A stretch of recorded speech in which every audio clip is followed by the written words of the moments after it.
பரமன் வயசான முதியோர்களுக்கு பிறந்த நாள கொண்டாடுறாரு. இளமதி கிட்ட பரமனை பத்தி உயர்வா சொல்றாங்க. இளமதி கிட்ட சொல்றாங்க, அந்த வயசானவங்க ஜூலை 2ஆம் தேதி எடுத்த போட்டோ இருந்துச்சுன்னா உன்கிட்ட காமிச்சிருப்பான். இளமதி இத கேட்ட உடனே அதிர்ச்சி ஆயிடுறாங்க.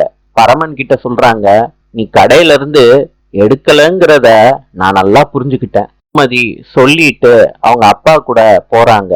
அந்த நேரத்துல நினைக்கிறாங்க, நல்ல வேலை பரமன் சவால மறந்துட்டான். இளமதி கடையில இருக்கிறப்ப போன் வருது இளமதிக்கு. பரமன் சொல்றாரு, போனை எல்லாம் நீ எடுக்க கூடாது, போட்டியில தோத்துட்டல இளமதி, நான் சொன்னதெல்லாம் நீ செஞ்சுதான் ஆகணும். முக்கியமான டாஸ்க் இளமதி.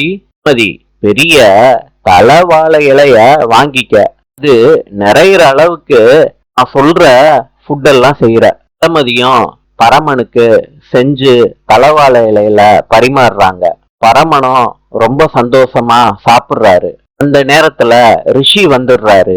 பரமனும் இளமதியும் சேர்ந்து இருக்கத ரிஷி பார்த்துட்டு அதிர்ச்சி ஆயிடுறாரு. கோவத்தோட ஃபியூஸ் கேரியரை போய் புடுங்கி விட்டுறாரு ரிஷி. பரமனுக்கு கரண்ட் போனதுனால இளமதி கிட்ட சொல்றாரு, நான் சாப்பிட்றப்ப ரொம்ப வேர்க்குது, கொஞ்சம் விசிறி விடு, அப்பதான் நல்லா சாப்பிட முடியும் அப்படின்னு சொல்லிட்டு சாப்பிடுறாரு. இளமதி விசிறி விடுறாங்க. நாளை சந்திப்போம்.